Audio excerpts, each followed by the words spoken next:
আসসালামু আলাইকুম প্রিয় দর্শক, আশা করছি সবাই ভালো আছেন। আপনাদের সবার মঙ্গল কামনা করে ভিডিওটি শুরু করছি। তো আপনারা দেখতে পাচ্ছেন আজকে আমরা আসলে আমাদের একটি পুকুর থেকে মাছ বিক্রি করছি। এটি হচ্ছে চারা মাছ আমরা যেটাকে বলি। এই মাছগুলো সাধারণত বড় বড় পুকুর বা আমরা ঘের যেটাকে বলি খুলনা বাগেরহাট অঞ্চলের মানুষ সেখানে নিয়ে আসলে বড় করে তারপর হচ্ছে বাজারজাতকরণের জন্য প্রস্তুত করা হয়ে থাকে। তো বন্ধুরা, আপনারা যারা আমাদের ভিডিওটি নিয়মিত দেখেন তারা আসলে বুঝতে পারেন বা তারা জানেন যে আমরা আসলে ভিডিওগুলো কেন করে থাকি, কোন পারপাসে করে থাকি, সেটি আসলে বিস্তারিত আমাদের ভিডিওটি আমরা তুলে ধরার চেষ্টা করি। তো আজকেও আপনাদের সামনে তেমন একটি ভিডিও নিয়ে আসলাম। সত্য কথা বলতে আমাদের ভিডিও করার উদ্দেশ্য হচ্ছে আপনারা যারা বেকার রয়েছেন, বাংলাদেশে যারা বেকার ভাই বোনেরা রয়েছে, তারা যেন ঘরে বসে থেকে অলস সময় পার না করেন, তারা যেন কোনো কাজে উদ্বুদ্ধ হন, এই প্রয়াসে আমাদের আসলে ভিডিওগুলো করা হয়ে থাকে। তো এই উদ্দেশ্যে মূলত আমাদের ভিডিওগুলো করা।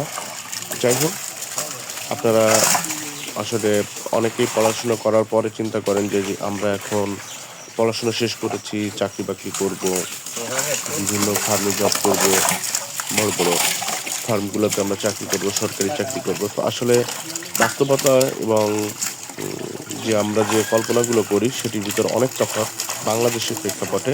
আসলে বাংলাদেশে চাকরির যে বাজার সেটি আসলে খুবই পূর্ণ বাজার।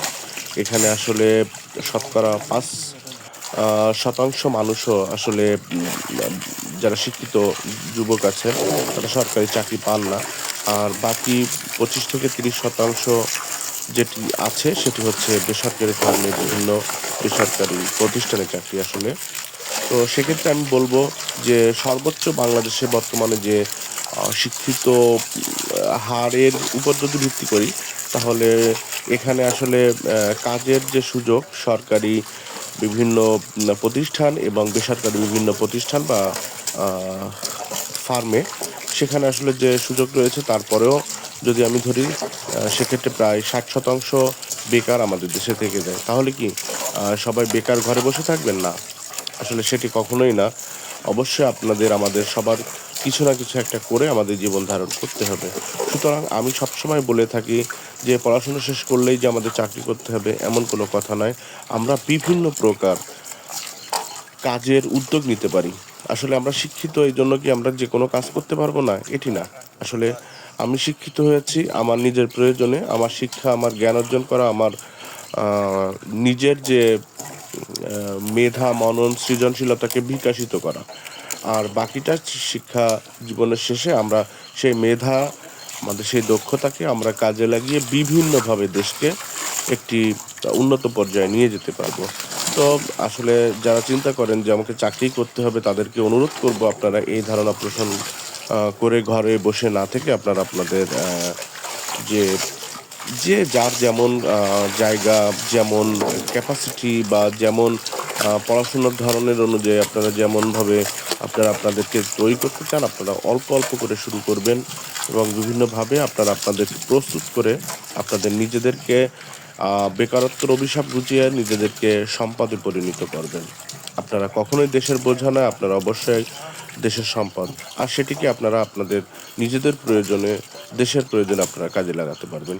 তো আমি বলব যে যারা বেকার ভাই বোনেরা আছেন তারা বেকার না থেকে আপনারা যেকোনো একটা কিছু করতে পারেন। আপনারা গরুর খামার করতে পারেন, আপনারা মুরগির খামার করতে পারেন, আপনারা মাছের চাষ করতে পারেন, আপনারা বিভিন্ন সবজির খামার করতে পারেন, আপনারা ছোট, ছোট ব্যবসা শুরু করতে পারেন। বিভিন্ন ধরনের ছোট ব্যবসা শুরু করতে পারেন। আপনারা ফুড ডেলিভারি কাজ করতে পারেন। আপনারা নিজেদেরকে সবসময় মনে করবেন যে আমি কখনোই পরাজিত কোনো ব্যক্তি না। আমাকে দিয়ে হবে না এমন কোনো কথা না। আমাকে দিয়ে সমস্ত কাজই হবে।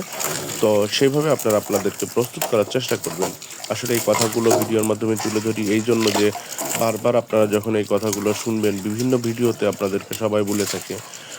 আসলে তারা সবাই তুলে ধরে একটি কথা যে আপনারা আপনাদের মেধা মননকে কাজে লাগিয়ে আপনারা একটি প্রতিষ্ঠানকে দাঁড় করান। আর তার জন্য আপনারা একজন উদ্যোক্তা হিসেবে নিজেকে প্রতিষ্ঠিত করার সবসময় চেষ্টা করবেন। তো যারা, যারা আমাদের ভিডিওটি এতক্ষণ ধরে দেখছেন সবাইকে অসংখ্য ধন্যবাদ জানিয়ে আজকের মতো এখানেই শেষ করছি। আল্লাহ হাফেজ। সবাই ভালো থাকবেন, সুস্থ থাকবেন এই প্রত্যাশায়।